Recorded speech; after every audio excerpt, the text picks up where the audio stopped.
કરવાનો મોટા મોટો સંભાવ. સર્વાત્મા સમદ્રષ્ટિ જો એટલું હૃદયમાં પોતે રાખવાનું છે. ટૂંકો પત્ર છે પણ તેમાં અગાધ વસ્તુઓ મૂકી છે. આ બધા રત્નો જેવા શબ્દો મૂક્યા છે 87 પત્ર. જ્ઞાની પુરુષોનો જે અનુભવ છે એના સારૂપ્યા લખ્યું છે 87 પત્ર.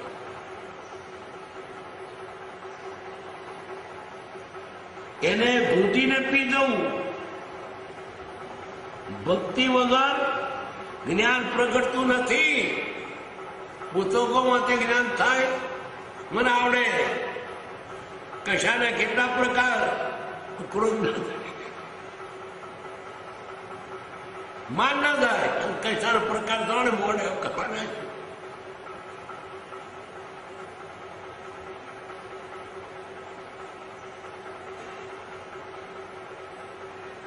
ભક્તિ વગર જ્ઞાન પ્રગટતું નથી. વાત એ વડો ના થાય તેમનો ડબો તોડવો પડે. એમને વડો ના થાય વાત. આત્મા જેટલો વળશે તેટલું કામ થશે. આ પત્ર 780મો અને 8680મો એ વખતે કૃપાની પરમાત્મા દશા વિશે જેને પોતાની ઈચ્છા નથી. આ સમાધિમણ કરવા માટે લખેલો પત્ર છે. 680મો કૃપાદેવ પોતાની દશા જાહેર કરી. એ કરી તે હેતુ જ હતો. કૃપાદેવની અંતરંગ દશા બહાર કોણ જાણે? બહાર તો લોકોને વેપારી જાણત, ઝવેરી જાણત, સંસારી જાણત. એને પોતાની દશા પોતાના હાથે પ્રગટ કરી આવો દાખલો દુનિયામાં પહેરવેલો છે. કોઈ જ્ઞાનીએ પોતાની દશા કાગળો પોતાની હોતા છે. ખરેખરી આત્મકથા છે, આત્માની વાત છે. ગોંધીની આત્મકથા દેહ કથા છે. જવાની આત્મકથા દેહ કથા છે. એ આત્માની કથા કહે છે. એટલે આત્માનું પોતાનું જે સહજાત્મ સ્વરૂપ પરમ ગુરુ અનાદિકાળના પરિભ્રમણમાં અનંતવાર શાસ્ત્ર શ્રવણ, અનંતવાર વિદ્યાભ્યાસ, અનંતવાર જીન દીક્ષા, અનંતવાર આચાર્યપણું પ્રાપ્ત થયું છે. માત્ર સત મળ્યા નથી, સત સુણ્યું નથી અને સત શ્રદ્ધ્યું નથી.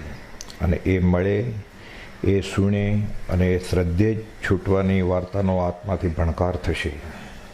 આપણને સત મળ્યા તો છે, સત સુણ્યા પણ છે, સત વાંચ્યા પણ છે, પણ સત શ્રદ્ધા નથી. હવે સંવત 2076ના આ પર્યુષણ પર્વની આરાધના અર્થે આપણે તૈયાર થયા છીએ. પરમ કૃપાળુ પરમાત્મા શ્રીમદ રાજચંદ્ર ભગવાનના 1000 જેટલા પત્રોમાં તેઓની ગહન અંતરદશા શબ્દે શબ્દે ઝળહળે છે. લિખિતનમાં પણ તેઓએ તેઓની ગહન દશાનો ઉલ્લેખ મોગમમાં જ જે તે મુમુક્ષુઓ પરના પત્રમાં કર્યો છે. અમુક પત્રો અંગત નોંધ તરીકે પણ હતા. આપણને સર્વ મળીને મહત પુણ્ય યોગે આ 1000 પત્રો મળ્યા છે. એ લિખિતનમાં એ કોણ છે તે તેઓના જ વચનોને આધારે સાબિતી સાથે આપણે સમજવા પ્રયત્ન કરીએ અને આ મનુષ્ય ભાવ સાર્થક કરીએ. સહજાત્મ સ્વરૂપ પરમ ગુરુ. સહજાત્મ સ્વરૂપ પરમ ગુરુ. જે જગમાં લેપાયા નહીં શુરવીર બીજા શ્રી રામ સમા ધૃતિ અચળ ધરી રાજચંદ્ર પ્રભુ નિષ્દિન સેવે સ્વરૂપ રમા મુજ મન તે શ્રી રાજચંદ્રના ચરણ કમળમાં લીન રહો વારંવાર કરું વંદન ગુરુ ભક્તિ મુજ માહી વહો વારંવાર કરું વંદન ગુરુ ભક્તિ મુજ માહી વહો. નિષ્દિન સેવે સ્વરૂપમાં લેખિતનમાં આપણે આવેલા સમાધિ અને સમાધિ રૂપ ઠરી ગયા છે. આત્મામાં ઠરી જાય. નિષ્દિન સેવે સ્વરૂપ રમા એટલે મોક્ષનું સુખ અહીંયા જ અનુભવાય છે. કેમ કે પરમાત્મા સ્વરૂપ થઈ ચૂક્યા છે. 255 પત્રના છેલ્લા પેરેગ્રાફમાં લખે છે કૃપાળદેવ, અમારો દેશ હરિ છે. 8 વાર લખ્યું છે અહીંયા 2 લાઈનમાં કે હું ભગવાન છું. 680માં તો લખ્યું જ, 27માં તો લખ્યું જ. એક પત્રમાં લિખિતનમાં એ ભગવાન જ છે. અમારો દેશ હરિ છે, જાત હરિ છે, કાળ હરિ છે, દેહ હરિ છે, નામ હરિ છે, રૂપ હરિ છે, દિશા હરિ છે, જાત હરિ છે, સર્વ હરિ છે. 209માં પત્રમાં લખ્યું છે કે અમે જ્યારે આવો શબ્દ વાપરીએ હરિ, ઈશ્વર, સત, આત્મા, સર્વાત્મા, પરમાત્મા, ત્યારે એને સિદ્ધ કે પરમાત્મા કે ભગવાન સમજી લેવું. અમારો દેશ હરિ છે. પ્રભુશ્રીજી કહેતા જ્ઞાનનું ઘર કયું? સમભાવ, આત્મા. એટલે કૃપાળદેવનો દેશ એ જે રહે છે એ જ હરિ, આત્મામાં જ છે. જાત હરિ છે. તમારી જાત કઈ? વાણિયા, બ્રાહ્મણ, જૈન, પટેલ. અમારી જાત હરિ, આત્મારૂપ, સહજ સ્વરૂપ, સ્વરૂપસ્થ. કાળ હરિ છે, સમય સાર, સમય જીવતા જાગતા સમય સાર છે. દેહ હરિ છે, સાકાર પરમાત્મા. આ સાકાર પરમાત્મા અમારો દેહ હરિ છે. પરમાત્મા આ દેહધારી રૂપે થયો છે. 223મો પત્ર. રૂપ હરિ છે. ભગવાન કેવા દેખાય? ભગવાન આવા હોય. ત્રિભુવનભાઈને, ત્રિભુવન માણેકચંદને ચોપાટીની રેતીમાં ચરણ રોટેશનની સામે કહે છે કૃપાળદેવ, વર્ધમાન વીર પ્રભુ છેલ્લે આવા હતા. આ દેહ, ભગવાનનો દેહ. સાકાર પરમાત્મા જોવા હોય તો રૂપ હરિ છે, આવા દેખાય. નામ હરિ છે, રાજ બોલો, રામ બોલો, વીર બોલો. આ ભગવાન નામ હરિ છે. દિશા હરિ છે, જે એના તરફ મોઢું થયું એટલે મોક્ષ માર્ગ તરફ એનું મોઢું થયું. અને મોક્ષ તરફ પછી હવે પગલાં ભરશે. જેટલા જલ્દી ભરશે, ઉતાવળે ચાલશે તો જલ્દી મંજિલ આવશે, ધીરે ધીરે પડશે તો આવશે તો ખરો જ. કેમ કે દિશા મોક્ષ તરફ રસ્તો પકડી લીધો છે સાચો. અમારી દિશા હરિ છે, સર્વ હરિ છે. તેની પ્રત્યેક ચેષ્ટાના અદ્ભુત રહસ્યનું ફરી ફરી નિધિધ્યાસન કરો. બધું હરિ જ છે. એટલે 255મો પત્ર સૌભાગભાઈ પૂછેલું કે તમારી દશા કેવી છે, ત્યારે આ લખે છે કે અમારી દશા આવી છે. હવે આવું બધું એનો દેહ, દિશા, દેશ, નામ, રૂપ, જાત, કાળ સર્વ હરિ જ હોય તો પછી નરસિંહ મહેતા કહે છે, મોહ માયા વ્યાપે નહીં તેને, દ્રઢ વૈરાગ્ય તેના મન મારે, રામ નામ શું તાળી રે લાગી, સકળ તીરથ તેના તન મારે. એણે કહ્યું ને અમારો દેહ હરિ છે. સકલ તીરથ, પાલિતાણા, સમજ શિખર, અષ્ટાપદ બધું અહીંયા જ છે. સકળ તીરથ તેના તન મારે. આ નરસિંહ મહેતા કંઈ કૃપાળદેવ નહોતા માનતા, તો પહેલાં થઈ ગયા છે. એણે આ લખીને ગયા છે, સકળ તીરથ તેના તન મારે. અને પછી છેલ્લી લાઈનમાં લખે છે, એનું દર્શન કરતા ભણે નરસિંહો, એનું દર્શન કરતા કુળ 71 તાર્યા રે. કુળ 71 તાર્યા એટલે ભાવ ભ્રમણ હવે મટી ગયું. અને એક સત્પુરુષને ઓળખાણ થઈ જાય એટલે એને 16મો ભાવ નથી. 16મો તો ગણતરી માટે, 2-3 ભાવમાં જ પતી જાય. કોકને 15 ભાવ લાગે. ભણે નરસિંહનું દર્શન થતાં કુળ 71 તાર્યા રે. કેમ કે સકળ તીરથ અષ્ટાપાદ, ગોકુળ, મથુરા, ડાકોર બધું એના તનમાં જ છે. એટલે એણે એમ જ કહ્યું છે અમે બીજા રામ કે મહાવીર છે એમ. ખાલી સંપ્રદાયની વાત નથી, જાતિ વેશનો ભેદ જ નથી. આવું કેમ? તો કે આ દેહધારી પરમાત્મા. એટલે છૂટે દેહાધ્યાસ તો નહીં કરતા તો કર્મ, નહીં ભોગતા તો તેનો, એ ધર્મનો માર્ગ. એ જ ધર્મથી મોક્ષ છે. તું છો મોક્ષ સ્વરૂપ, અનંત દર્શન જ્ઞાન તું અવ્યાબાદ સ્વરૂપ. કે છે અવ્યાબાદ સ્થિતિ એવી ને તેવી છે. આશ્ચર્યકારક છે કે દેહ વિલયના આગલા અઠવાડિયાના પત્રમાં છે 951માં. અવ્યાબાદ સ્થિતિ એમને એમ જ છે કે આશ્ચર્યકારક સ્થિતિ છે અમારી. દેહ છતાં નિર્વાણ. લખે છે એક પત્રમાં સહજ સ્વરૂપ લિખિતનમાં. મુખ્યપણે સહજ પ્રવૃત્તિ છે, જેનો વધુ ખુલાસો કરતા જણાવે છે કે સહજ પ્રવૃત્તિ એટલે પ્રારબ્ધ ઉદયે ઉદ્ભવ થાય તે, તેમાં કર્તવ્ય પરિણામ નહીં કે આ કરવું જોઈએ કે આવું ન કરવું જોઈએ, એ કંઈ છે જ નહીં. જેમ આવે ઉદયમાં એમ. અને સહજ પ્રવૃત્તિ કહેવાય 620માં પત્રમાં. અને આત્મપરિણતિ શું હોય પછી લખે છે કે એક પણ પ્રસંગમાં પ્રવર્તતા પ્રાય અમારે અક્રિય પરિણતિ વર્તે છે 619માં પત્રમાં. કંઈ કરવું જ નથી. થયો અકર્તા ત્યાંય. ઈશ્વર શુદ્ધ સ્વભાવ. પૂર્વ કર્મના યોગે નામ, આયુષ્ય, ગોત્ર અને વેદની બાકી હોય તો સિમંદર સ્વામી કરે છે, ચાલે પણ. એટલે તીર્થંકરને કેવળીને ઈરિયા પથે લાગે. પહેલા સમયે લાગે, બીજે સમયે ઉદય, ત્રીજે સમયે ખેરવી નાખે. એટલે અમારી વૃત્તિને પરમાર્થ આડે અવકાશ નથી. 339માં લખે છે. કેમ? તો કે હવે દેહાધ્યાસ છૂટી ગયો છે. એટલે જે પ્રવૃત્તિ અથવા ઉદયમાં છે તે બીજે દ્વારેથી ચાલ્યા જતાં પણ ન છોડી શકાય એવી છે. જ્ઞાનમાં દેખાય છે, રસ નથી, પણ બીજે દ્વારે ચાલીએ તો પણ આ કર્મ ભોગવે છૂટે એવું છે. ભોગવેલી કર્મ ભોગવ્યા પછી જ છૂટે એવું છે. એટલે તે પ્રમાણે પણ લખે છે. પાછા 449માં પત્રમાં લખે છે, 951 પત્રમાં લખે છે કે અવ્યાબાદ સ્થિતિને વિશે જેવું ને તેવું સ્વાસ્થ્ય છે. આપણે કહીએ તબિયત પાણી કેમ છે, એ તબિયત પાણીની એમ વાત કરે છે કે અવ્યાબાદ સ્થિતિને વિશે અમારું મન, આત્મા એમાં ને એમાં સ્થિર છે. કે શુદ્ધ બુદ્ધ ચૈતન્ય ઘન સ્વયં જ્યોતિ સુખધામ ઠરી ગયા છે. લખે છે ને 850માં, મારી ચિત્તવૃત્તિઓ એટલી શાંત થઈ જાઓ સહજ આત્મ સ્વરૂપ. કોઈ મૃગ પણ આ શરીરને જોઈ જ રહે, ભય પામીને નાસી ન જાય. એને એમ ન લાગે કે આ કોઈ માણસ છે કે કોઈ છે. મારી ચિત્તવૃત્તિ એટલી શાંત થઈ જાઓ, કોઈ વૃદ્ધ મૃગ જેના માથામાં ખુજલી આવતી હોય તે આ શરીરને જળ પદાર્થ જાણી પોતાનું માથું ખુજલી મટાડવા પોતાનું માથું આ શરીરને ઘસે. 850માં પત્રમાં એને એમ થાય આ સ્ટેડી રોક છે. રોક સ્ટેડી આપણે કહીએ ને, પથ્થર છે, બધું શાંત છે, ઠરી ગયા છે. સિદ્ધના જીવે અકર્તા છે, કંઈ કરે નહીં.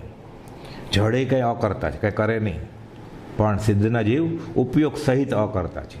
એટલે આત્માનો અનંત આનંદ, અનંત સુખ ભોગવે છે સાદી અનંત કાળ સુધી. જડને આનંદ નથી, એટલો ફરક. આ ચૈતન્ય જૈન પ્રતિમા લખે છે ને, ચૈતન્ય જૈન પ્રતિમા થા, ચૈતન્ય જૈન પ્રતિમા થા. પ્રતિમા સ્થિર પથરાની હોય, પંચધાતુની હોય. આ ચૈતન્ય પ્રતિમા જાણે દેખે છતાં સ્થિર પ્રતિમા, ચૈતન્ય જૈન પ્રતિમા. ચિત્તની દશા ચૈતન્યમય રહ્યા કરે છે. અને લખે છે વ્યવહારના બધા કાર્યો ઘણું કરીને અવ્યવસ્થાથી થાય છે. ઉદયને ધક્કે જેમ ઉદય હોય તેમ સમભાવે વેદી લેવાય છે. એ ભોગવવાની ન ભોગવવાની ઈચ્છા અનિચ્છા પણ નથી કાંઈ. રતિ અરતિ એ નથી, ગમો અણગમો નથી. આવું ન હોય એમ નહીં, જેમ છે એમ સહજ સ્થિતિમાં. અને આ હોય આવી દશા હવે દુનિયાની કોઈ વસ્તુ આકર્ષી શકે નહીં. હવે ચાખી લીધો છે સ્વાદ પછી આત્મા આત્મા આત્મા, ભગવાન ભગવાન ભગવાન. હવે તો બસ જો થાય દર્શન સિદ્ધના તો વિશ્વ દર્શન થાય છે. જેમ સૂર્યના દીવા થકી સુસ્પષ્ટ સવ દેખાય છે. હવે જ્ઞાતા દ્રષ્ટા તરીકે જોયા કરે છે. એટલે વ્યવહારમાં તો કોઈક એમ જ લાગે કે આ ભાન વગરની દશા છે, આ કંઈ માનસિક અસ્થિરતા છે કે ગાંડપણ છે. ઘેલછા લખે છે ને, એક પ્રકારની ઘેલછા છે. 255 પત્રમાં સૌભાગભાઈને લખે છે એક પ્રકારની ઘેલછા છે.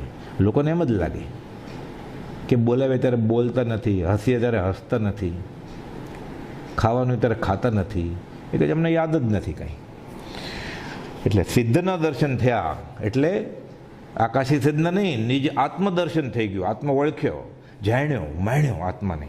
હવે આત્માનંદમાં શું મણા હોય? સિદ્ધનું સુખ અહીં જ અનુભવાય છે.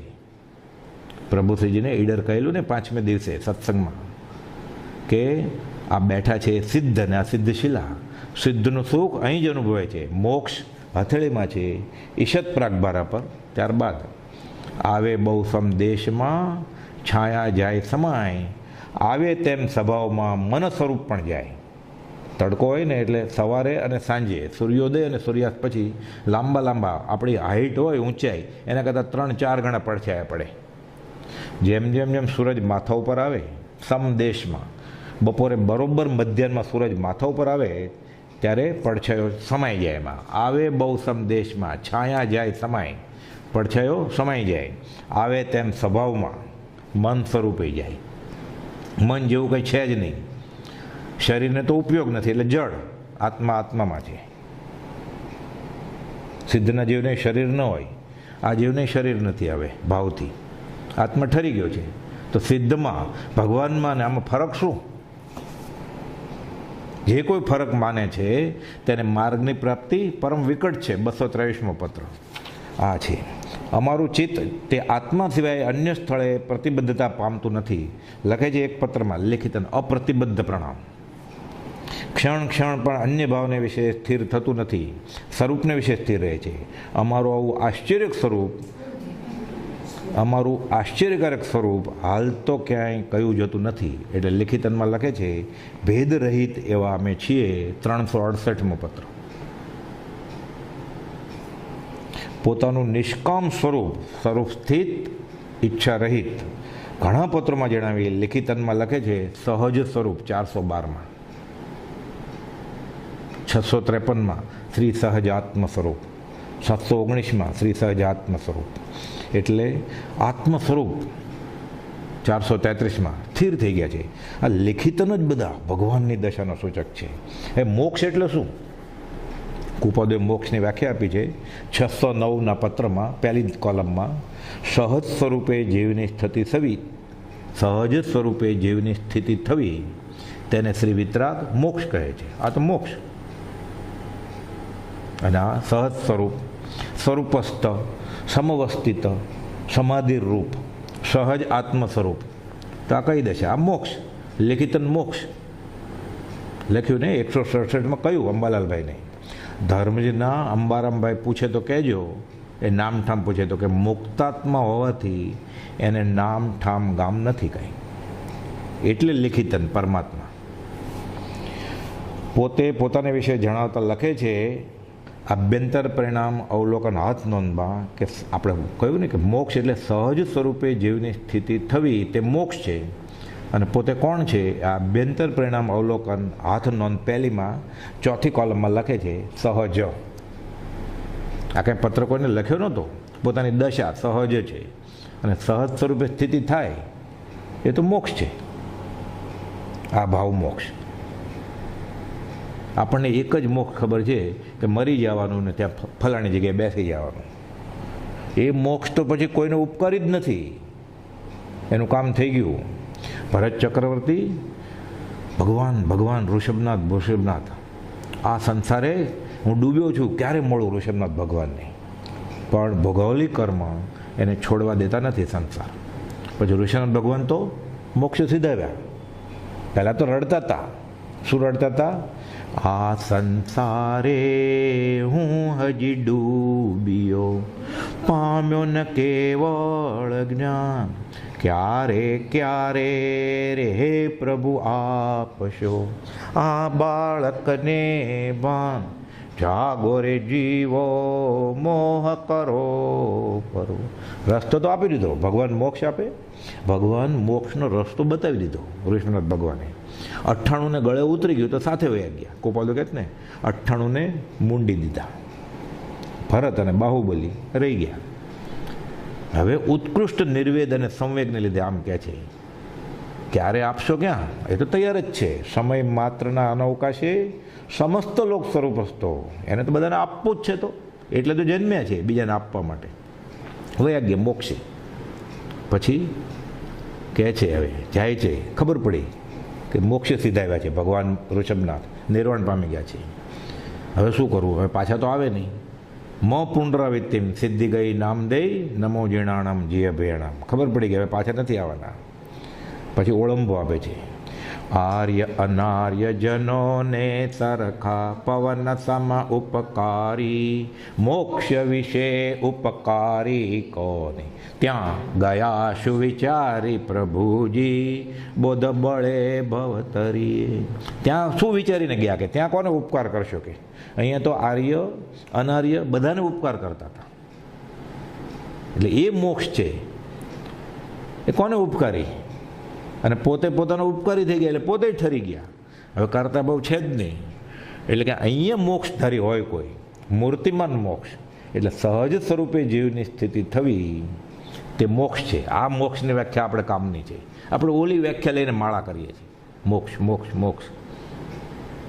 પકડાઈ ગયું હોય એટલે પ્રભુથી કહે છે હોરાભાઈનું નાડું પકડાઈ ગયું છે એટલે મૂળ વસ્તુથી ચૂકી જવાય છે.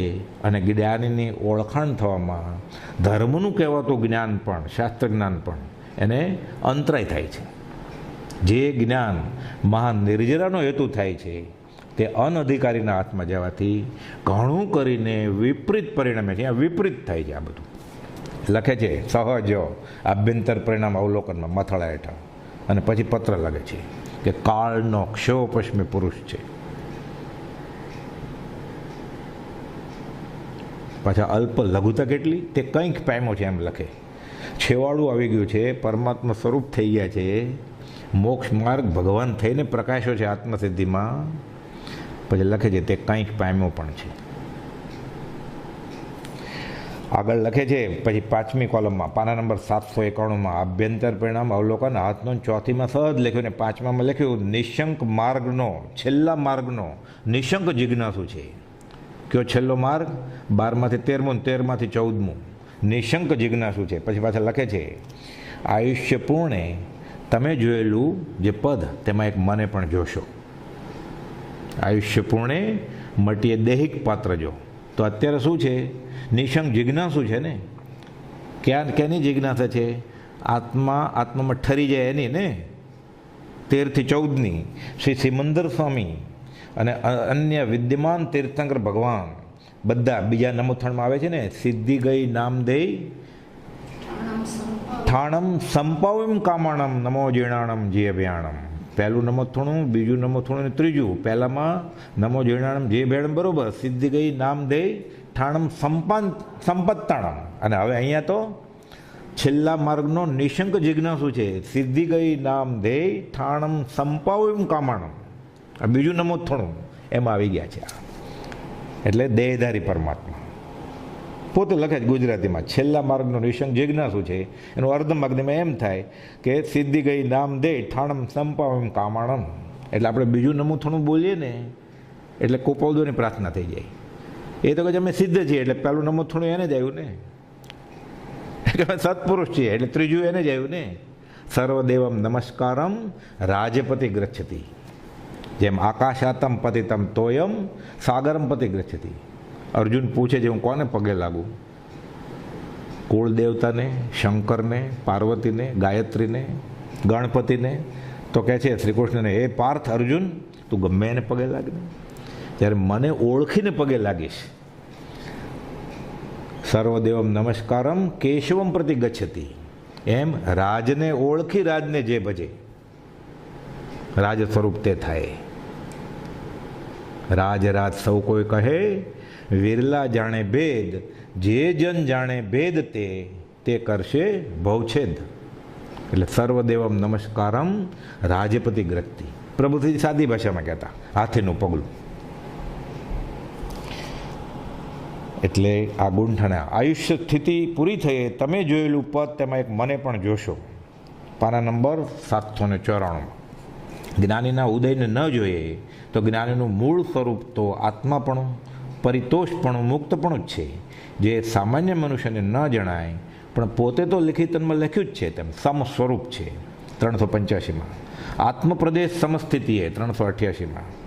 એટલે કોઈ રાગ છે નહીં. કોઈ દ્વેષ નહીં, સમસ્થિતિ. અસંખ્યાત પ્રદેશી આત્મા, એક પણ પ્રદેશે હવે કાર્બન વર્ગણાના દ્વેષના અને રાગના કોઈ કર્મ બાકી નથી રહ્યા. આવે નહીં રાગ ને વળી દ્વેષનો લવલેશ આત્મ પ્રદેશમાં. અસંખ્યાત પ્રદેશી આત્મા, એક પણ પ્રદેશમાં હવે રાગ અને દ્વેષનો લવલેશ નથી. તો શું હોય? એની દશા કઈ હોય? પરમાત્મા સમજો ધર્મ મૂર્તિ દેહધારી વેશમાં. તો આવ્યા શા માટે તમે? કળી કાળમાં ભવ રોગ હરવા વૈદ્યમાનું આખરો પ્રભુ તુલ્ય મહાશય તત્વજ્ઞાની રાજચંદ્ર મયા કરો. એટલે રતનબંધીઓ ગઠડી વિશે સિંહ દિયો પિંજરામાં, સૂર્ય छिप्યો ઘનમાંય, સિંહ પિંજરા મેં દિયો. એટલે સોનાનું પિંજરું છગનનાથજીને કહે છે વઢવણમાં ઉગડવાની તૈયારીમાં છે અને થોડા વખતમાં અહીંયાથી છૂટી જશે. શું કરે? ઘાતી કર્મો તો નાશ પામ્યા, પણ અઘાતી કર્મો છે તો. એટલે પ્રારબ્ધ દેહી લેખિતનમાં લખ્યું 397માં, પ્રારબ્ધ દેહી. એક લેખિતનમાં કુપોદયની માર્મિક ગહન દશાનો ઉલ્લેખ છે, ઝળહળે છે. સતમાં અભેદ 272માં લખે છે, 303 ને 306માં લખે છે. સત શુદ્ધ સહજ આત્મ સ્વરૂપને પોતે 680માં લખે છે ને, તારા અભેદ સ્વરૂપમાં જ રમણ કરીએ છીએ. એક પત્રમાં લખે છે ભેદ રહિત એવા અમે છીએ. સતમાં અભેદ લખે છે કે પરબ્રહ્મ વિચાર તો એમને એમ જ રહ્યા કરે છે, આનંદ કિરણ બહુ સ્ફુરી નીકળે છે અને કંઈ ને કંઈ અભેદ વાત સમજાય છે. પણ કહેવી કોને? મુંબઈમાં આત્માની વાત કરનારની પાણ નથી કે અહીંયા. તમે ત્યાં સાયલા અને હું અહીંયા. પોતે મુંબઈમાં ને સૌભાગભાઈ સાયલે રહ્યા. મુંબઈ મોહમી ક્ષેત્રે આ વાત કોઈને કહી શકાતી નથી, તેની એ વેદના અથાગ જણાય છે. પછી લખે છે કટાક્ષમાં, વ્યવહાર માર્ગમાં વેદનાને વખતે શાતા પૂછનાર હોય. ખબર કાઢવા જાય ને બધા હોસ્પિટલમાં, હમણાં ન જાય કોરોનામાં, પણ આમ જાતા કેમ છે ને કેમ નહીં, ખોટું ખોટું વેદનારને શાતા પૂછનાર હોય છે. પણ અહીં તો પરમાર્થ માર્ગમાં શાતા પૂછનાર કોઈ મળતો નથી. કોઈને લાંબા અભ્યાસ બાદ નાચતા આવડી જાય, 5 વર્ષનો કોર્સ કરે ભારતનાટ્યમ, પછી અમાસની રાત્રે નાચે. કોઈ જોવાવાળો તો હોવો જોઈએ ને, કોઈ છે જ નહીં. એ વેદના છે કે ભાગ યોગે તમે મળ્યા, સૌભાગભાઈને કહે છે, તમે અમને અમારી ઈચ્છાનું સુખ આપ્યું કહે છે. એટલે કહે છે આ તો કોણ ઓળખે? સૌભાગભાઈ જેવા ઓળખે, પ્રભુશ્રી જેવા ઓળખે, બીજા કોણ ઓળખે? હિતોપદેશમાં શ્લોક છે, ગુણી ગુણમ વેત્તિ ન વેત્તિ નિર્ગુણ. ગુણી ગુણમ વેત્તિ ન વેત્તિ નિર્ગુણમ, બલિ બલમ વેત્તિ ન વેત્તિ નિર્બલ. પિકો વસંતસ્ય ગુણમ ન વાયસ્ય, કરી સિંહસ્ય ગુણમ ન મૂષક. સિંહ અને હાથી લડે, કોણ બળવાન કેટલો? સિંહ જીતે તો એને ખબર હોય કે મારી ફેફડે ફે દઈ ગઈ, માંડ માંડ જીત્યો, હારવાની તૈયારીમાં હતો. હાથી જીતે એને ખબર હોય કે સિંહ મને હરાવત જ, પણ છેલ્લી મિનિટે જીતી ગયો. ઉંદરડાને ખબર પડે કે હાથીની શક્તિ અને સિંહની શક્તિ કેટલી. પીકો વસંતસ્ય ગુણમ ન વાયસ. વસંત ઋતુ આવે, કોયલ ટવકા કરે આંબા ડાળ, કાગડાને ખબર પડે? આપણે કુપોલને ઓળખીએ, પ્રભુશ્રીજી ઓળખે, સૌભાગભાઈ અંબાલાલભાઈ ઓળખે. અને એ સંસ્કાર હોય પૂર્વજન્મના, એવો ત્યાગ વૈરાગ્ય હોય, પાત્રતા હોય, જીવનું અધિકારી પણ હોય, તો પ્રભુશ્રીજીની કૃપાથી બ્રહ્મચારી જેવા ઓળખે કે ગોપાલદેવને એણે પરમેશ્વર તરીકે જ ગયા છે, આખી જિંદગી એમાં જ વિલીન થઈ ગયા છે. એટલે પીકો વસંતસ્ય ગુણમ ન વાયસા. કાગડાને શું ખબર પડે? આંબા ડાળે કોયલ હોય એને ખબર પડે વસંત ઋતુ. કહે છે ગુણી ગુણમ વેત્તિ ન વેત્તિ નિર્ગુણમ. નગુણો ગોપાલદેવે અમદાવાદમાં આગા ખાનને બંગલે પોપટલાલ મોહકચમ અને સોમચંદ માસુકરામને કહેલું, જગત પુણ્યનું દ્વેષી છે, જગત ગુણનું દ્વેષી છે, ગુણ અને પુણ્યનું દ્વેષી છે, નગુણા છે, ઓળખતા નથી. પછી કહે છે આ ખરા વાણિયા નથી કે, નહીં તો મફતમાં બધું મળે છે, લોકો ખરા વાણિયા જ નથી કે શું કરે. ત્યાં જ કહેલું ને, અમારામાં ને વિતરાગમાં ભેદ ગણશો નહીં. પણ ખરો વાણિયો થતો નથી, એટલે મફત મળે છે અતિ નિર્જરતા વણદામ, તો એ લેતો નથી. પ્રાપ્ત થયેલા સત સ્વરૂપને અભેદ ભાવે અપૂર્વ સમાધિમાં સ્મરું છું. 187માં લખે છે મથાળે કે સ્વરૂપ પ્રાપ્ત થઈ ગયું છે અભેદ ભાવે, હું અને એ આત્મા, શુદ્ધ આત્મા સિદ્ધશિલાના અને અનંત ચોવીસીના આત્મા, ઋષભનાથ ભગવાનનો આત્મા, ભગવાન મહાવીર અને હું અભેદ સ્વરૂપે હવે સ્મરું છું. બધા એક જ છીએ. આત્મા અને પરમાત્માનું એકરૂપ થઈ જવું તે પરાભક્તિની છેવટની હદ છે. સૌભાગભાઈને આ લય લાગી છે એટલે પરાભક્તિમાં છે. કૃપાલદેવની આ લય પૂરી થઈ ગઈ છે એટલે અભેદ સ્વરૂપમાં થયા, એટલે સતમાં અભેદ લેખિતનમાં. એમને નથી લખ્યું, વિના દીવાના પણ કલમ ચલાવી છે. આ અનુભવ ગાંધીજી લખે છે, જે રાયચંદભાઈ કવિએ જે અનુભવ્યું છે એ જ એણે ઉતાર્યું છે, એમને નથી લખ્યું. કાકા કાલેલકર કહે છે આ પ્રયોગવીર જે એણે વાંચ્યું અધ્યાત્મમાં એને બરોબર લાગ્યું, એ એને અમલમાં મૂક્યું, પ્રયોગ કર્યો, પ્રયોગવીર છે.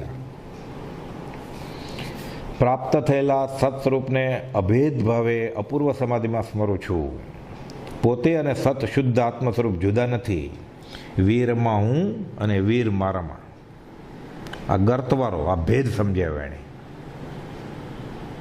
એટલે પ્રભુજીને પછી થાય છે કેમ ભૂલો ઉપકારો કૃપાળુ તારા, કેમ ભૂલો ઉપકારો, કેમ વીરમાં હું ને વીર મારામાં, વીરમાં હું ને વીર મારામાં, એમ દર્શાવ્યો ગર્તવારો કૃપાળુ તારા, કેમ ભૂલો ઉપકારો. આ વીર થઈને એણે શું આપ્યું? મોક્ષ માર્ગ આપી દીધો. સ્મરણ મંત્રની સીડીએ ચડાવ્યો, આંબ્યો હું ભવનો કિનારો, કૃપાળુ તારા, કેમ ભૂલું ઉપકારો. ઠરી ગયા છે અભેદ સ્વરૂપમાં. અપૂર્વ સમાધિ છે કે પૂર્ણ કામપણું છે, કચરો બધો નીકળી ગયો છે અને બાકીનું વધ્યું તે મોક્ષ કયો? નિજ શુદ્ધતા. એટલે આ મોક્ષની વ્યાખ્યા છે. બંધ ભાવથી રહિત એ મોક્ષ. 6 પદના પત્રમાં 5મું પદ. દાસોહમ થઈને ભક્તિ કરી, સોહમ ગોત્યા, આ હું જો, તત્વમસી આ તું જ છો, અને છેલ્લે અહમ બ્રહ્માસ્મિ, હું બ્રહ્મા છું. અમે પરમાત્મા સ્વરૂપ થયા છીએ. પોતે સતમાં અભેદપણે એકરૂપ છે એટલે લખે છે ભેદ રહિત એવા અમે. પોતે અને સત ભિન્ન નથી. અને લિખિતનમાં લખે છે સતમાં અભેદ 271માં, પણ એ પ્રગટ નથી એટલે 272માં પત્રમાં લખે છે લિખિતનમાં અપ્રગટ સત. સત પ્રગટ્યું છે, સત અનુભવાય છે, સત જ છે, પણ અત્યારે પ્રગટપણે નથી. એટલે દુંદુબીના નાદ સાથે નથી, એટલે દુંદુબી નથી વાગતી, ભામંડળ નથી રચાતું, અશોક વૃક્ષ નથી રચાતું, દેવો નાચતા કૂદતા નથી. જો કદી પ્રગટપણે વર્તમાનમાં કેવળ જ્ઞાનની ઉત્પત્તિ ન હોય તો પ્રગટપણે નથી, પણ શક્તિપણે છે એ સ્પષ્ટ જાણ્યું છે. 6 પદના પત્રનો છેલ્લો પેરેગ્રાફ. અધ્યાત્મનો બોધ તો છે, દ્વિઅર્થી છે, આખું વચનામૃત. એક પત્રમાં શબ્દે શબ્દે એની દશાનો નિચોડ છે, સાથે અધ્યાત્મનો બોધ છે. એમ વ્યાકરણ લખેલું ને, આખો ઇતિહાસ અને આ બાજુ વ્યાકરણ આખું, એમ હેમચંદ્રાચાર્ય મહારાજનું. એમ આખી આ કોપાલની દશા છે અને સાથે આખો મોક્ષ માર્ગ છે. ભેદી છે આ બધું, મોગમમાં છે. સત છે, લખે છે સરળ છે, સુગમ છે, તેની પ્રાપ્તિ સર્વત્ર હોય છે, કાળથી તેને બાધા નથી. 218માં લખે છે. સત એટલે શું? ખુલાસાવાર લખે છે કે એવું જે પરમ તત્વ, પુરુષોત્તમ, હરિ, સિદ્ધ, ઈશ્વર, નિરંજન, અલખ પરબ્રહ્મ, પરમાત્મા, પરમેશ્વર અને ભગવત. અમે ભગવત આદિ અનંત નામો કહ્યું છે. અમે જ્યારે પરમ તત્વ કહેવાય છીએ કોઈ પણ શબ્દમાં બોલીએ એ સત એટલે ભગવાન, ઈશ્વર કે સિદ્ધ જ સમજવું. 209માં લખે છે. આ 209માં લખીને પછી 271-72માં લખ્યું કે સતમાં અભેદ એટલે હું સત છું, હું પરમાત્મા છું. ખાલી 680માં નથી લખ્યું કાંઈ, 27માં પત્રે લખ્યું છે એણે કે હું ભગવાન છું. એ શોધે સદગુરુઓ, ગોતવું પડે. શોધે એટલે ઊંડો ઉતરીને વિચારે. 00000 469માં પત્રમાં કહે છે. અમોહ દશા જણાવતા લખે છે કે પોતાની દશા માત્ર ઉદયાધીન છે. અમુક કાળ સુધી શૂન્ય સિવાય કંઈ નથી જોતું 128માં લખે છે. એટલે કોઈ પ્રશ્ન પૂછો બ્રહ્મચારીજીને કે આનો અર્થ શું?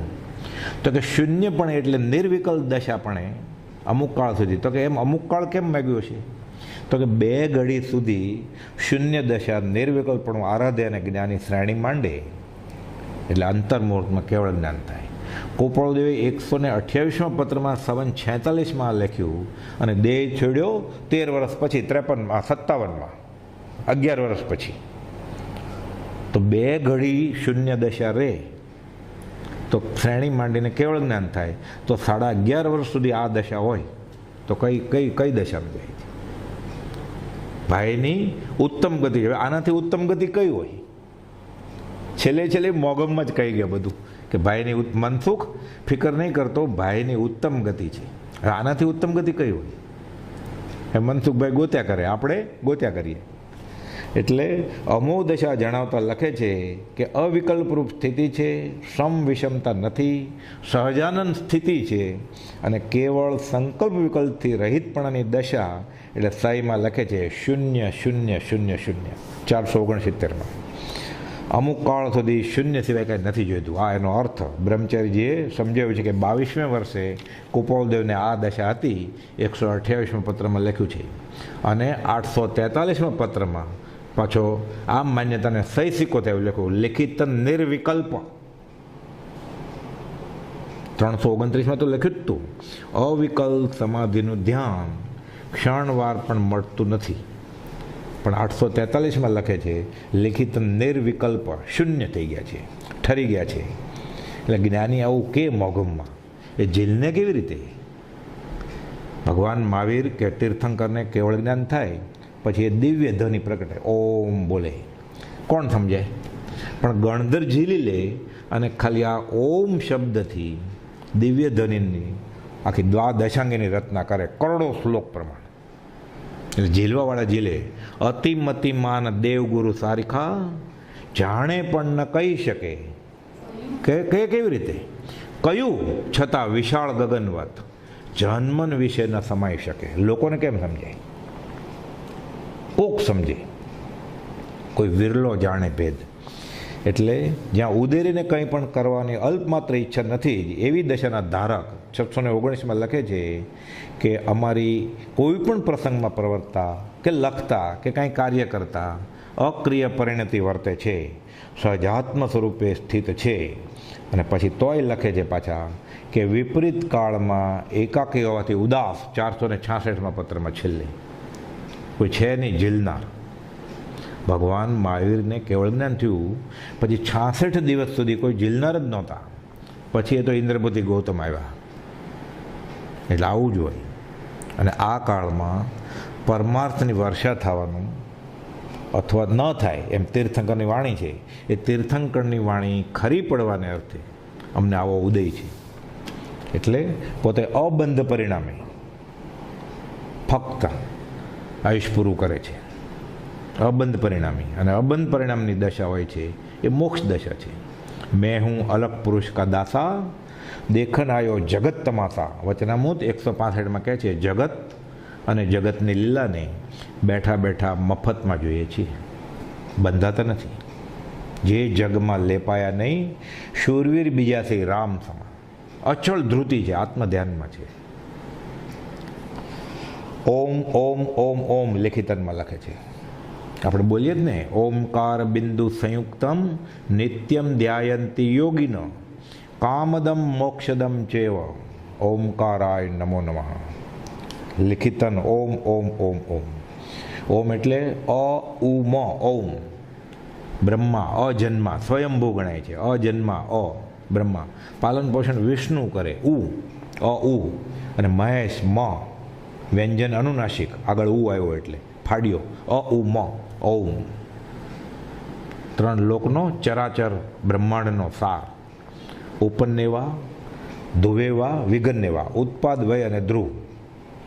અને આપણે જૈનની રીતે વિચારીએ તો નમો અર્યંતાણમ અ, નમો સિદ્ધાણમ, સિદ્ધ એટલે અશરીરી અ, નમો આયર્યાણમ અ આ, નમો ઉવદ્રાયણમનો ઉ, અ અ આ ઉ એટલે ઔ, અને નમો લોએ સવ સાહુણમ મુનિ સાધુ એટલે મુનિ વ્યંજન અનુનાસિક અ આ ઉ મ ઔ પંચ પરમેષ્ટી. લેખિતનમાં પંચ પરમેષ્ટી એટલે અમે ઓમમાં ભળી ગયા છીએ.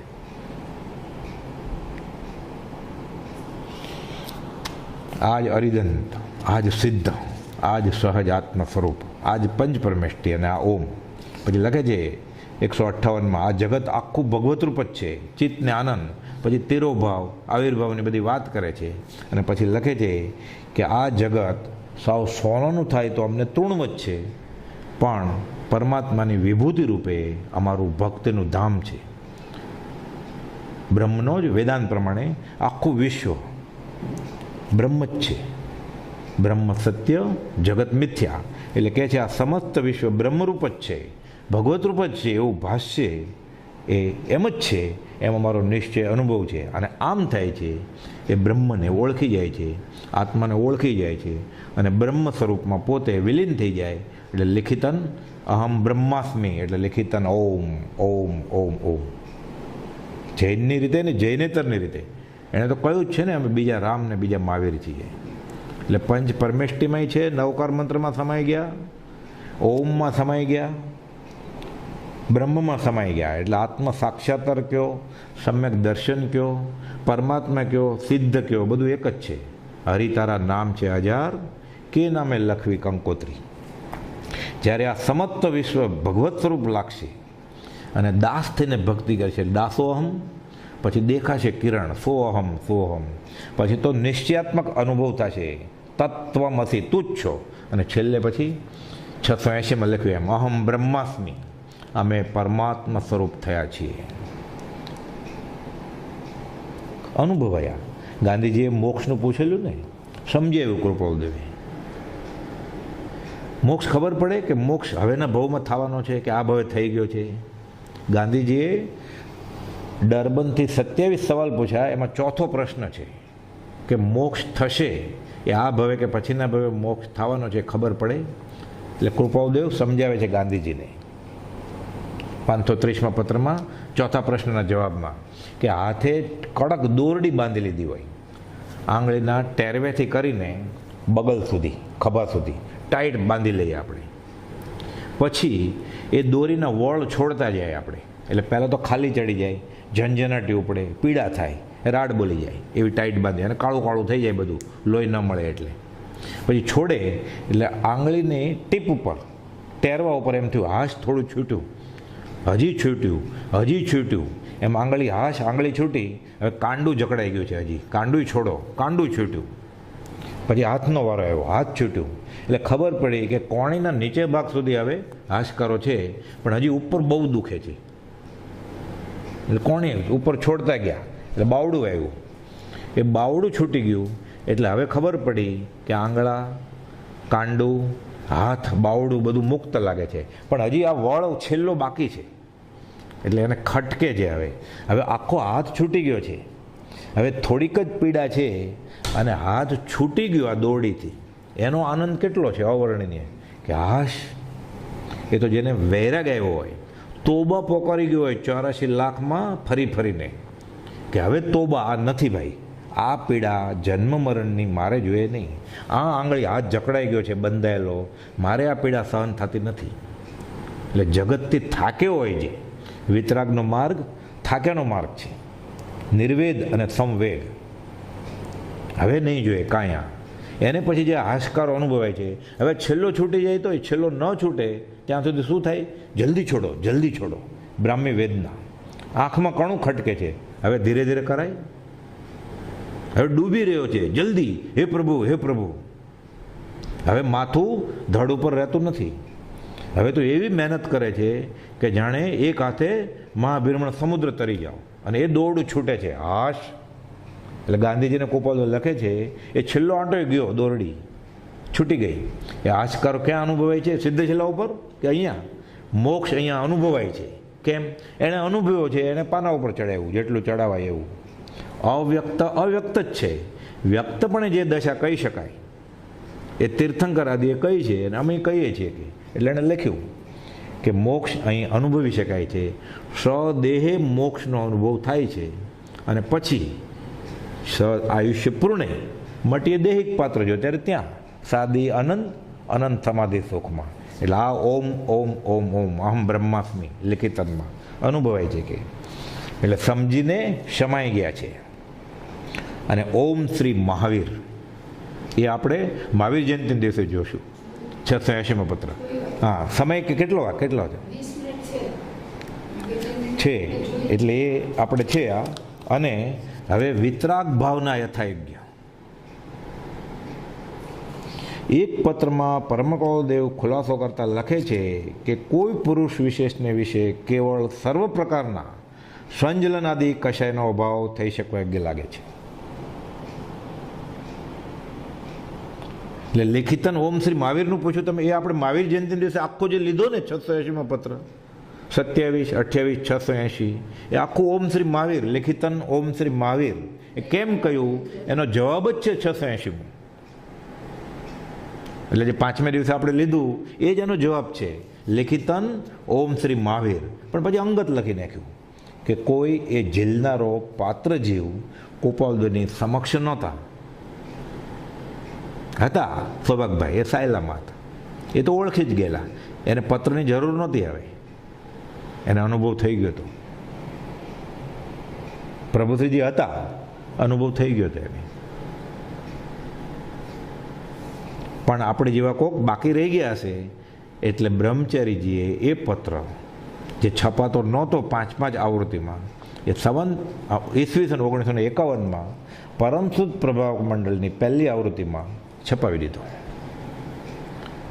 આપણે મહાવીર જયંતિ દિવસે વાત કરેલી એ પત્રને હસ્તલિખિત કોપી જ્યારે છપાયો નહોતો ત્યારે હસ્તલિખિત કોપી કરી અને મથાળે લખ્યું દુષ્મકાળના કળિયુગના કેવળી અને દુષ્મકાળના મહાવીર, આવું મથાળું લખી અને પછી આખો પત્ર લખીને કહે છે આપણી એટલે તમારી જેને લખ્યું છે એને ઉદ્દેશીને અવ્યક્ત અશ્રદ્ધા દૂર થાય અને પ્રથમ નમો ગુરુરાજને જેણે આપ્યું જ્ઞાન એનો અર્થ શું છે એ સમજાય એટલે આ પત્ર તમને મોકલું છું. એટલે આપણે પ્રથમ નમો ગુરુરાજનો અર્થ સમજવો હોય કે આપણે લિખિતન ઓમ શ્રી મહાવીર સમજવું હોય તો 680મો પત્ર વાંચ્યા કરવાનો. અને બ્રહ્મચારીજી એના 4-5 જગ્યાએ અર્થ કરેલા છે એ પણ વાંચ્યા કરવાના. વિતરાગ ભાવના યથાયોગ્ય એક પત્રમાં પરમ કૌલદેવ ખુલાસો કરે છે કે કોઈ પુરુષ વિશેષને વિશે કેવળ સર્વ પ્રકારના સંજલન આદિ કશાયનો અભાવ થઈ શકવા યોગ્ય છે. ડુંગરસિંહ ગોસળિયા સૌભાગભાઈને વાત કરીને કહે છે લખ કાયા ત્યાં સુધી માયા. કાયા ત્યાં સુધી માયા હોય તો મરી ન જાય ત્યાં સુધી કાયા તો હોય જ. ભલે કોમામાં હોય, વેન્ટિલેટર પર હોય, પણ કાયા ત્યાં સુધી માયા હોય તો પછી જીવ છૂટે ક્યારે? મરી ગયા પછી. એટલે ગોપાલદેવ જવાબ આપે છે 672માં કે કાયા સુધી માયા એ ડુંગરની વાત બરોબર છે સામાન્યપણે તો, પણ કોઈ પુરુષ વિશેષને વિશે એવી પણ દશા હોય કે અનંતાનુબંધી પ્રત્યાખાની અપ્રત્યાખાની કર્મ તો ઠીક, સંજલનનો નાશ કરી દે સ્વદેહે. જો એમ ન થતું હોય તો કોઈ જીવ છૂટે જ નહીં ક્યારે. એટલે પછી લખે છે સુંદરદાસનો દોહો કે મારે કામ ક્રોધ સબ લોભ મોહ પીસી ડારે, કશાયને ખૂન કરી નાખે. મારે મહામત્ત મન, મારે અહંકાર મીર, મારે મહામત્ત મન, પછી ઇન્દ્રિયોની કતલ કરી નાખે છે. અને પછી લખે છે એવો સુંદર કહત એસો સાધુ કોઈ શુરવીર વેરી સબ મારી કે નિચિંત હોય સૂતો હૈ. એટલે કાયા સુધી માયા એ બરોબર છે પણ બધા માટે નહીં. લખે છે સર્વ પ્રકારના સ્વંજલન આદિ કશાયનો અભાવ થઈ શકવા યોગ્ય લાગે છે એમાં સંદેહ નથી. અને કાયા છતાં જીવ કશાય રહિતપણે હોઈ શકે અને તો જ જીવ મુક્ત થાય ને. જો કદી કર્મન માત્ર થયા કરે એમ જ હોય તો કોઈ છૂટે જ નહીં ક્યારે. એટલે એમ નથી કે છે. એટલે સર્વથા રાગદ્વેષ રહિત પુરુષ હોઈ શકે છે. એટલે વિતરાગ ભાવના યથાયોગ્ય પોતે છે રાગદ્વેષ રહિત. રાગ નથી એને, દ્વેષ નથી એ છે પ્રેમનો પારાવાર. નિષ્દિન એના હૈયામાં વહેતી કરુણા રસની ધાર, એવા મારા રાજની વાણી. એટલે નિષ્કારણ કરુણાથી આ બધું કહી દીધું છે એને કે અમારામાં ને વિતરાગમાં ભેદ ગણશો નહીં. વ્યવહારમાં બેઠા છતાં અમે વિતરાગ છીએ. 167માં પત્રમાં લખ્યું ને કે વ્યવહારમાં બેઠા છતાં એ વિતરાગ છે. અને વિતરાગ ભાવના યથા યોગ્ય 329માં પત્રમાં લખે છે.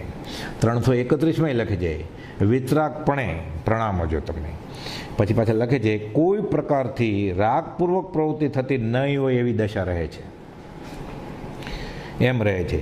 અને કોઈ પણ જીવ પ્રત્યે કોઈ પણ પ્રકારે કોઈ પણ કાળને વિશે અલ્પ પણ દોષ કરવો એ યોગ્ય નથી એવી વાત જેના ચિત્તમાં નિર્ધાર છે એવા ચિત્તને અમે નમસ્કાર કરીએ છીએ. પોતે પોતાને નમસ્કાર કરે છે.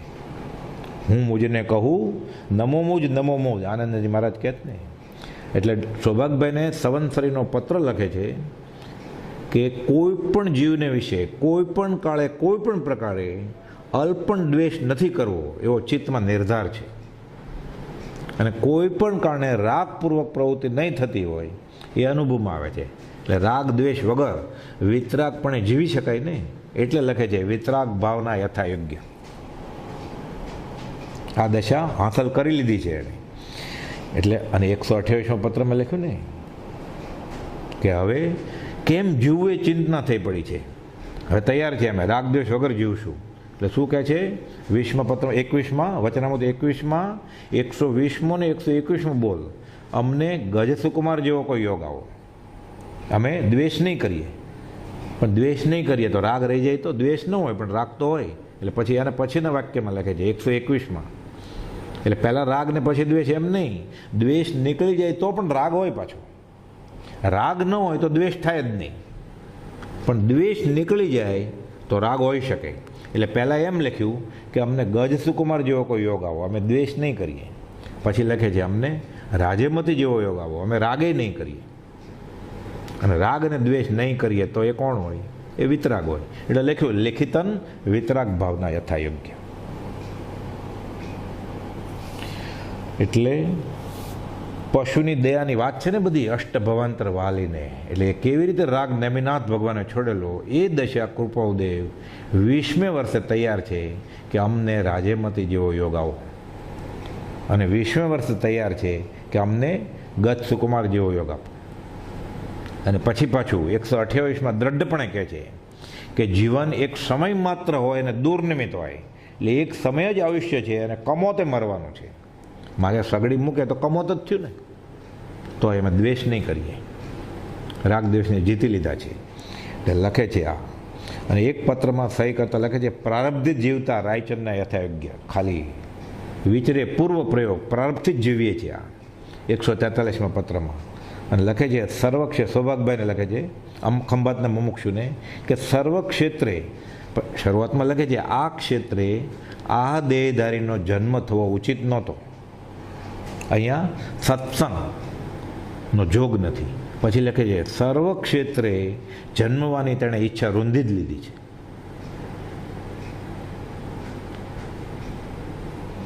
એટલે કોઈ ગમો અણગમો નથી, પર ઈચ્છાનું પણ એને શબ્દભેદ નથી. લખ્યું ને 232માં બીજાની ઈચ્છા પ્રમાણે કર્મના ઉદયે ચાલે છે, એને કોઈ ભેદ નથી. પરેચ્છાનુચારીને ભેદ નથી.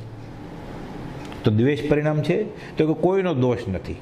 અમે કર્મ બાંધ્યા છે, અમારો દોષ છે. એટલે બીજાને નિમિત્તને પકડવું પણ નથી આવે દોષિત ઠેરવીને.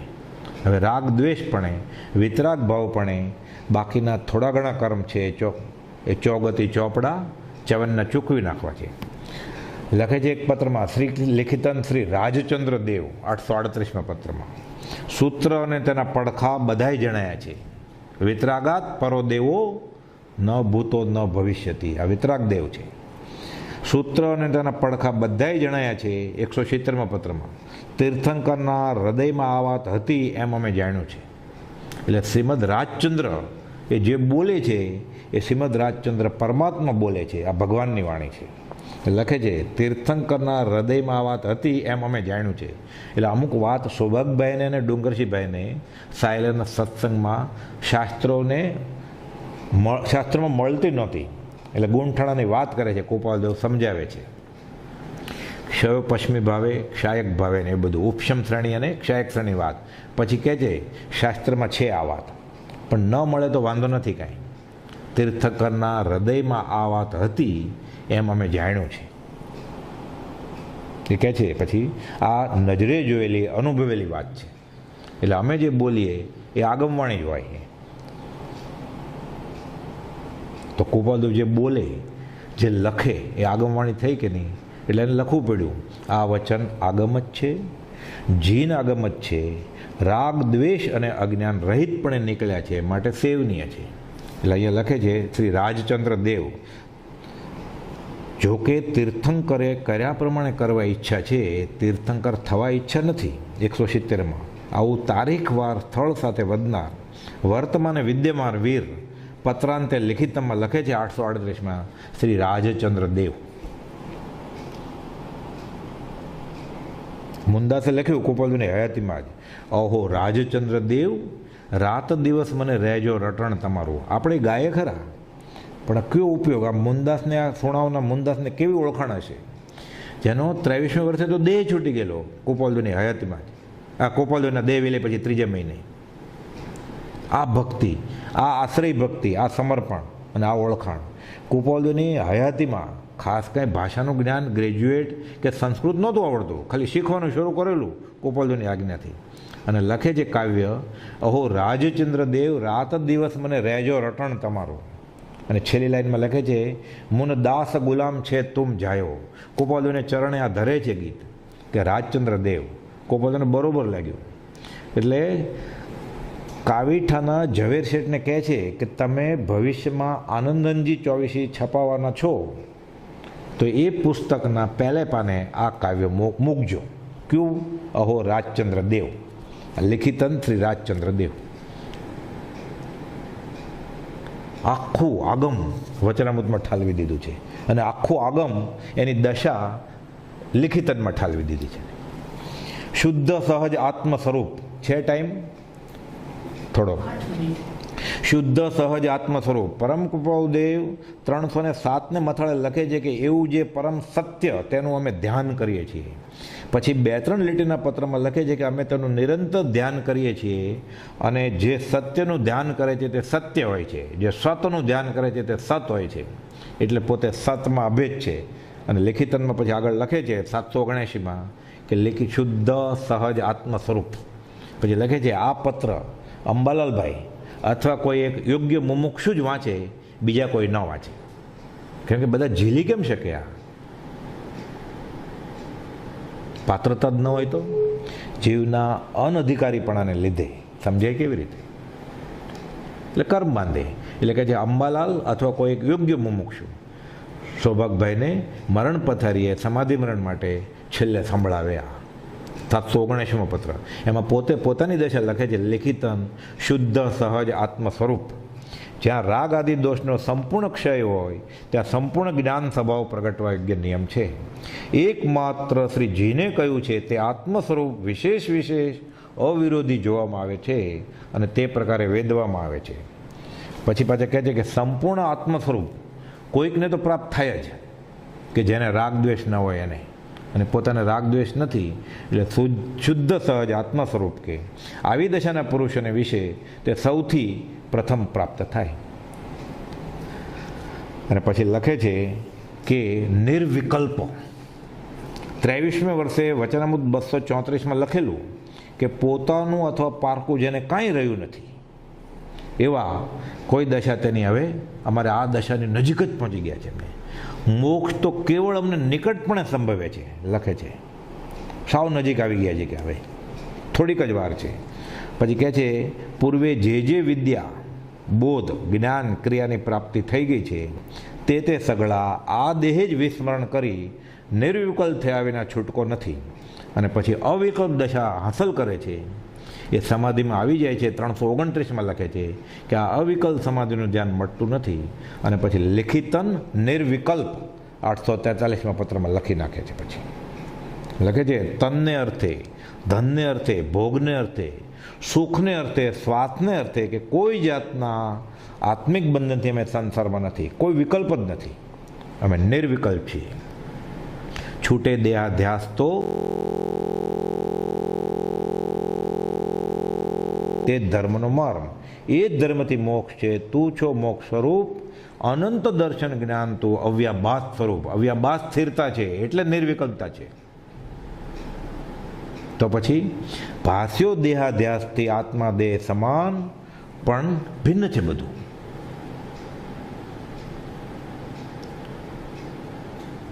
દેહાધ્યાસ વયો ગયો છે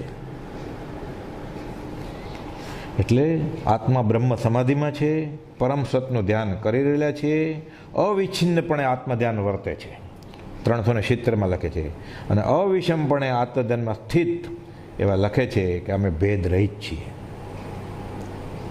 376માં તો પછી લખે છે અવિષમપણે આત્મધ્યાન લખે છે મોહમય ક્ષેત્રથી અમોહ સ્વરૂપ એવા એમ કરીને પત્ર શરૂ કરે છે.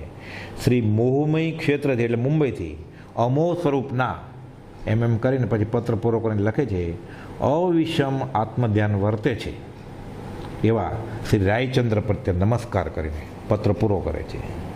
એટલે હું મુજને કહું નમો મુજ નમો મુજ. આનંદજી મહારાજ પોતે પોતાને નમે છે. કેમ? તો કે જીનપદ નિજપદ એકતા, ભેદભાવ નહીં કાંઈ. જીનપદ અને નિજપદ એક છે, એને સમજાઈ ગયું છે, એને અનુભવાઈ ગયું છે આ દશા. હવે અવસરે સહજાત્મ સ્વરૂપ પરમ ગુરુ. સુખધામ અનંત સુસંત ચહી દિન રાત્ર રહે તદ ધ્યાનમયી પર શાંતિ અનંત સુધામય જે પ્રણમો પદ તે વરતે જયતે પ્રણમો પદ તે વરતે જયતે.